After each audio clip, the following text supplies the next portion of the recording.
Hello बच्चों, welcome to my channel. आज जो हमारा अगला क्वेश्चन है वो है एक्सरसाइज 10.1 का क्वेश्चन नंबर 15 क्लास 6 के मेंसुरेशन चैप्टर से और एनसीईआरटी की बुक है। तो क्वेश्चन नंबर 15 है, Sweety runs around a square park of side 75 metre. Bulbul runs around a rectangular park with length 60 metre and breadth 45 metre. Who covers less distance. यानी इसमें कह रहा दो लड़कियां हैं, एक है स्वीटी एक है बुलबुल। तो स्वीटी और बुलबुल समझ लो एक फ्रेंड है। वो अलग अलग पार्क के क्या करती है, चक्कर लगाती हैं। एक स्वीटी क्या करती है, स्क्वायर पार्क के चारों तरफ चक्कर लगाती है और बुलबुल क्या करती है, रेक्टेंगुलर पार्क के चारों तरफ चक्कर लगाती है। तो उसमें से ये बताना है कौन कम डिस्टेंस कवर कर रहा है। तो ये है आपका स्क्वायर पार्क और ये है आपका रेक्टेंगुलर पार्क। स्क्वायर पार्क का जो साइड दिया हुआ वो 75 मीटर, यानी ऑल साइड इसके 75 होंगे बिकॉज ऑफ स्क्वायर। और इसमें क्या है, लेंथ और ब्रेथ क्या है, लेंथ है 60 मीटर और ब्रेथ है 45 मीटर। इसमें क्या करती है, बुलबुल राउंड करती है। समझ लो एक राउंड अगर यहाँ से स्टार्ट करती है, एक पूरा चक्कर यहाँ से यहाँ तक लगा रही है, मीन्स पेरीमीटर निकालना। और स्वीटी स्क्वायर पार्क के चक्कर लगाती है। तो हम दोनों का क्या करेंगे, पेरीमीटर सबसे पहले निकालेंगे और फिर देखेंगे किसका पेरीमीटर क्या है, कम है। जिसका पेरीमीटर कम होगा वही क्या करेगा, लेस डिस्टेंस कवर करेगा। तो सबसे पहले स्वीटी का निकालना है, तो स्वीटी का लिख देते हैं। स्वीटी नाम मैंने लिख दिया कि ये स्वीटी का। तो side of square park, square park का सबसे पहले साइड लिखेंगे कितना है, तो ये है 75 मीटर। पेरीमीटर क्या हो जाएगा इसका, पेरीमीटर ऑफ स्क्वायर पार्क ये हो जाएगा 4 into side, that means 4 into 75 metre. Multiply करेंगे तो 4 5 जा 20, 20 का 0 और 2 कैरी ओवर हो जाएगा। 4 7 जा 28 और 2 ऐड करेंगे तो ये क्या हो जाएगा 30, 300 मीटर। दैट मीन्स क्या हो रहा है, स्वीटी 300 मीटर की डिस्टेंस कवर कर रही है। तो हम यहाँ ये भी बात लिख देंगे, स्वीटी कवर्स 300 मीटर डिस्टेंस। अब हमें किसका निकालना है, बुलबुल का निकालना। तो बुलबुल लिख देंगे। बुलबुल का ये रेक्टेंगुलर पार्क है, तो रेक्टेंगुलर पार्क की लेंथ और ब्रेथ क्या है, तो यहाँ सबसे पहले लेंथ लिखेंगे, length of rectangular park. Rectangular park की लेंथ है 60 मीटर और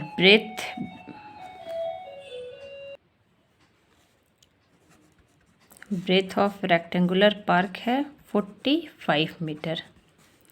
पेरीमीटर इसका हो जाएगा, पेरीमीटर ऑफ पार्क, इस पार्क का पेरीमीटर 2L + B के बराबर होगा। वैल्यू निकालेंगे तो ये हो जाएगा 2L = 60, B = 45। यहाँ हो जाएगा 2 × 5 और 6 और 4 10, यानी 105। दैट मीन्स 5 2 जा 10 और ये हो जाएगा 1 इसके ऊपर कैरी और 2 0 0 और ये 1 2 1 जा 2, ये हो जाएगा 210 मीटर। तो बुलबुल ने कितना डिस्टेंस कवर किया, 210 मीटर, और स्वीटी ने कितना डिस्टेंस कवर किया, 300 मीटर। यानी बुलबुल ने क्या किया, कम डिस्टेंस कवर किया। तो आंसर क्या हो जाएगा इसका, कि इसमें पूछा था हु कवर लेस डिस्टेंस, तो किसने लेस डिस्टेंस कवर किया, बुलबुल। तो हम लोग लिखेंगे बुलबुल कवर्स लेस डिस्टेंस। ये हमारा क्या हो जाएगा, आंसर हो जाएगा। नेक्स्ट है हमारा क्वेश्चन नंबर 16। ये है, what is the perimeter of each of the following figures, what do you infer from the answers. यानी कि यहाँ पे ये 4 फिगर दिए हुए, इन सब का हमें क्या निकालना है, पेरीमीटर निकालना, और उसके बाद देखना है कि आंसर से हमें क्या पता चलता है। तो क्वेश्चन नंबर ए अगर हम देखें तो क्वेश्चन नंबर ए में सारे साइड क्या है 25 सेंटीमीटर के दिए हुए हैं, यानी ऑल साइड इक्वल है। जब भी ऑल साइड इक्वल होता है तो वो फिगर हमारा क्या होता है, स्क्वायर होता है। तो इस पे हम स्क्वायर का फॉर्मूला यूज़ करेंगे। तो लिखेंगे साइड, इसकी साइड दी गई है 25 सेंटीमीटर और ये क्या है, स्क्वायर है। तो पेरीमीटर ऑफ स्क्वायर, स्क्वायर का पेरीमीटर होता है 4 इंटू साइड, ये हो जाएगा 4 इंटू 25 सेंटीमीटर, हमने सेंटीमीटर लिख दिया। 25 फोर जा क्या होता है 100, ये हो गया 100 सेंटीमीटर आंसर। नेक्स्ट फिगर में हम देख रहे हैं कि अपोजिट साइड यानी आमने सामने की जो साइड है वो क्या है, इक्वल है। तो जब भी अपोजिट साइड इक्वल होती है तो वो हमारा क्या होता है, रेक्टेंगुलर फिगर होता है, रेक्टेंगुलर डायग्राम होता है या रेक्टेंगल होता है। तो ये फिगर हमारा क्या है, रेक्टेंगल है। इसमें लेंथ है 30 सेंटीमीटर और ब्रेथ है 20 सेंटीमीटर। तो इसका पेरीमीटर रेक्टेंगुलर के फॉर्मूले से निकालेंगे। अगर बाई चांस आप फॉर्मूला मिस कर गए हो तो सम ऑफ ऑल साइड कर लेना, क्योंकि यहाँ कहीं भी लिखा नहीं हुआ है कि ये रेक्टेंगुलर पार्ट का निकालिए या फिर स्क्वायर पार्ट का निकालिए। तो आप पेरीमीटर में सम ऑफ ऑल साइड करके भी कर सकते हो। तो यहाँ हो जाएगा पेरीमीटर इक्वल टू, एक मैं सम ऑफ ऑल साइड से करके दिखाती हूँ, सम of all sides,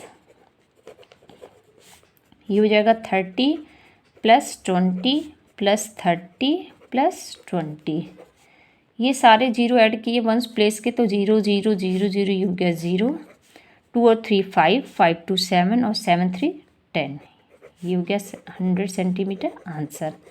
next diagram भाई हमारा रेक्टेंगल का ही डायग्राम है। तो इसमें मैं इस बार यहाँ फॉर्मूला यूज़ करूँगी ताकि आप देख सको कि हाँ दोनों से ही हम आंसर निकाल सकते हैं। यहाँ हो जाएगा लेंथ 40 सेंटीमीटर और ब्रेथ है 10 सेंटीमीटर। पेरीमीटर इसका हो जाएगा, perimeter equal to 2L plus B, 2L equal to है 40, B इक्वल टू है 10, ये हो जाएगा 2 इंटू 40 और 10 ऐड किया तो ये 50, दैट मीन्स 100 सेंटीमीटर, ये हो गया आंसर। नेक्स्ट डायग्राम हमारा है ट्रायंगल का, और ट्रायंगल में तीनों ही साइड डिफरेंट है, तीनों ही नहीं, दो साइड इक्वल है, तीसरी साइड क्या है, डिफरेंट है, यानी ये आइसोसेलेस ट्रायंगल है। तो इसमें कोई फॉर्मूला हम यूज़ नहीं करेंगे, इसमें हम लिखेंगे सम ऑफ ऑल साइड्स। अगर इक्विलैटरल ट्रायंगल रहता है तो हम फॉर्मूला यूज़ कर सकते हैं और सम ऑफ ऑल साइड्स भी कर सकते हैं। तो यहाँ हो जाएगा sides equal to 30 centimetre, 30 centimetre and 40 centimetre. Perimeter of triangle equal to sum of all sides,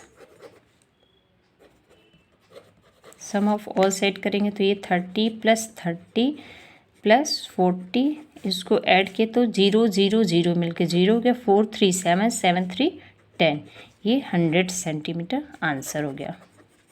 यहाँ पे ऊपर इसी में अगला ही क्वेश्चन था, इसी क्वेश्चन में ही, what do you infer from the answer, answer से आपको क्या कुछ देखने को मिलता है, कुछ डिफरेंट। तो अगर हम देखें तो इसमें क्या है, सबके ही आंसर क्या है, 100 सेंटीमीटर निकले, ये भी 100 है, ये भी 100 है, ये भी 100 सेंटीमीटर और ये भी 100 सेंटीमीटर। यानी ये क्या है, भले ही ये डायग्राम स्क्वायर के शेप में हो, रेक्टेंगल के शेप में हो, तो किसी की लेंथ ज़्यादा है, किसी की ब्रेथ कम है और कोई ट्रायंगल के शेप में है, लेकिन क्या है, सबका क्या है, पेरीमीटर सेम है। तो यहाँ हम रिजल्ट हम क्या पाते हैं, all figures have same perimeter, ये हमारा क्या हो गया, आंसर हो गया। इसी में अगला क्वेश्चन है क्वेश्चन नंबर 17, जो कि एक्सरसाइज 10.1 का लास्ट क्वेश्चन है। ये है, Avneet buys 9 square paving slabs each with a side of half metre, he lays them in the form of square. तो कह रहा what is the perimeter of his arrangement. तो अवनीत ने क्या किया है, 9 स्क्वायर पेविंग स्लैब्स लिया, यानी कि वो मार्केट गया था, पेविंग स्लैब्स खरीदा जो कि क्या है स्क्वायर के शेप में है, और उसने 9 स्लैब्स खरीदे और उसका अरेंजमेंट उसने एक बार इस वे में कर दिया और एक बार उसने इसका अरेंजमेंट इस वे में कर दिया। तो अब कह रहा है कि दोनों ही केसेस में उसका पेरीमीटर क्या होगा। तो क्वेश्चन नंबर फर्स्ट का पेरीमीटर सबसे पहले हम निकालेंगे। तो ये देखो आप, ये स्क्वायर का शेप उसने दिया और ये क्या है हाफ मीटर का है, ये सारे ही हाफ मीटर के हैं। तो अगर आप इसको पॉइंट में करना चाहो तो पॉइंट में कर सकते हो। तो हाफ मीटर को जब हम पॉइंट में करते हैं, half metre equal to 0.5 metre भी हो सकता है। तो यहाँ से यहाँ तक 0.5, फिर ये 0.5 और ये 0.5, यानी कि 3 ये स्लैब लगे हुए हैं। तो इसमें हम साइड अगर निकालना हो तो साइड क्या हो जाएगा, 3 से हम इसको मल्टीप्लाई करेंगे, या फिर इसको क्या कर सकते हैं 0.5 को 3 टाइम्स हम ऐड कर सकते हैं। तो हमें क्या पता चल जाएगी, साइड पता चल जाएगी। ये साइड मैं क्यों निकाल रही हूँ, क्योंकि ये क्या है स्क्वायर के शेप में है। आप देखो इधर भी 3 टाइल्स है, इधर भी 3 टाइल्स है और इधर भी 3 टाइल्स या फिर स्लैब कह लो, स्लैब लगी हुई हैं। तो ये स्क्वायर के शेप में है, तो हम डायरेक्ट इसको स्क्वायर के फॉर्मूले में रख के आंसर निकालना चाह रहे हैं। तो ये हो जाएगा 3 5 जा 15 यानी 1.5 मीटर। ये हो गया साइड हो जाएगा। अगर इस वे में आप साइड निकाल रहे हो तो ये भी हो जाएगा 5 5 10 10 5 15 यानी कि 1.5 मीटर साइड हो गया। इसका पेरीमीटर हो जाएगा, पेरीमीटर ऑफ फिगर फर्स्ट। अगर फर्स्ट का आप पेरीमीटर निकालो तो ये हो जाएगा 4 into side, that means 4 into 1.5। 15 4 जा 60 होता है। 1 डिजिट के बाद पॉइंट था, 1 डिजिट के बाद हमने पॉइंट लगाया। तो अगर पॉइंट के बाद सिर्फ 0 0 हो, 0 के अलावा अगर कोई और डिजिट रहता 1 2 3 4 इन सब में से 1 से 9 तक में कोई डिजिट रहता तो उसकी वैल्यू मानते हैं। और पॉइंट के बाद अगर 0 ही सिर्फ हो तो उसकी वैल्यू कुछ नहीं होती है। दैट मीन्स ये क्या हो गया 6 मीटर इसका पेरीमीटर हो गया। यही आंसर हो गया। अगर ये वाले डायग्राम का हम पेरीमीटर निकालना चाहे तो इसमें कोई फॉर्मूला तो बन नहीं पाएगा। तो आप क्या करो, ये है हाफ मीटर, ये भी हाफ मीटर का, ये सारा गया हुआ है। तो ये सारे हाफ मीटर आप क्या कर सकते हो, ऐड कर सकते हो। दूसरा वे क्या कर सकते हो, ये रेक्टेंगल के शेप में है, ये भी रेक्टेंगल के शेप में है और ये भी रेक्टेंगल के शेप में है। तो एक रेक्टेंगल का फॉर्मूला निकालो और उसमें 4 से मल्टीप्लाई कर दो। तो मे बी आपको वो टफ लगेगा, तो इससे अच्छा सम ऑफ ऑल साइड हम करके देख लेते हैं। हाफ मीटर का मतलब क्या हुआ 0.5। तो perimeter of figure second equal to, हम इस फॉर्मूले से लिख रहे हैं सम ऑफ ऑल साइड्स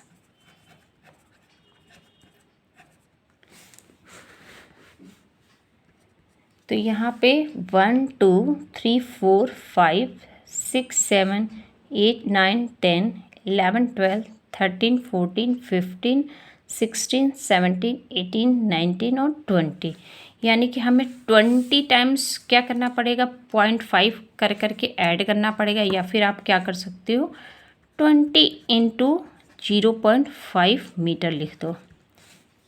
ये 20 टाइम्स था। रिपीटेड एडिशन को ही हम मल्टीप्लिकेशन बोलते हैं। तो इसको आप मल्टीप्लाई कर दो तो ये हो जाएगा 5 0 जा 0 5 2 जा 10। 1 डिजिट के बाद हमें पॉइंट लगाना है, यहाँ हमने पॉइंट लगाया तो पॉइंट के बाद यहाँ भी सिर्फ 0 है तो इसकी कोई वैल्यू नहीं हो जाएगी। ये हो जाएगा 10 मीटर। ये पेरीमीटर इसका हो जाएगा, यही आंसर होगा। इसी में बी क्वेश्चन है, Sari does not like his arrangement, she gets him to lay them out like a cross, what is the perimeter of her arrangement. यानी कि वो एक क्रॉस वाला ये वाला डायग्राम दी है तो इसका पेरीमीटर क्या होगा। तो सेकेंड वाला जो मैंने आपको फिगर सेकेंड का निकाल के पेरीमीटर दिखाया था वही क्या होगा, क्वेश्चन नंबर बी का आंसर है। क्वेश्चन नंबर ए का आंसर फर्स्ट वाला है जो अवनीत ने अरेंजमेंट किया था स्क्वायर शेप का और सारी ने अरेंजमेंट किया था इस शेप का। तो ये इसका पेरीमीटर निकल गया, यानी कि ये वाला जो मैंने अभी आपको पेरीमीटर सेकेंड फिगर का बताया था वो क्वेश्चन नंबर बी का आंसर।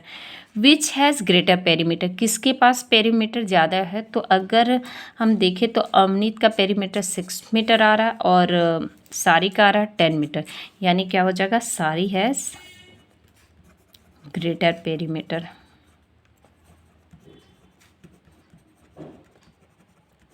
ये हमारा इसका आंसर हो गया। तो आप देखो सब कुछ सेम था, 9 स्क्वायर ही स्लैब्स थे, लेकिन उसको क्या किया गया, स्क्वायर का शेप दिया गया तो उसका पेरीमीटर कम निकला है। उसको अगर क्रॉस का शेप दिया गया तो उसका पेरीमीटर क्या हुआ है, ज़्यादा निकला। तो ज़रूरी नहीं है कि अगर आपके पास सेम स्लैब्स हो तो उससे आपका पेरीमीटर जो क्या हो, इक्वल ही निकलना चाहिए। इसमें क्या हो रहे हैं, कुछ जो अंदर अंदर चले जा रहे उसके पेरीमीटर नहीं निकल पा रहे, क्योंकि पेरीमीटर क्या होता है, बॉर्डर एरिया का सिर्फ निकाला जाता है, बाउंड्री होती है। तो आप जितनी उसको बाउंड्री पे लगाओगे तो उसका पेरीमीटर क्या होगा, ज़्यादा हो गया। तो इसी के साथ हमारा ये एक्सरसाइज ख़त्म होता है। एक्सरसाइज 10.1 हमारा यहीं फिनिश होता है। आपको ये वीडियो कैसा लगा आप बताना ज़रूर कमेंट बॉक्स में अपना कमेंट करके। और अगर आपको वीडियो अच्छा लगा हो तो प्लीज़ इसको लाइक शेयर और सब्सक्राइब ज़रूर करना। Thanks for watching.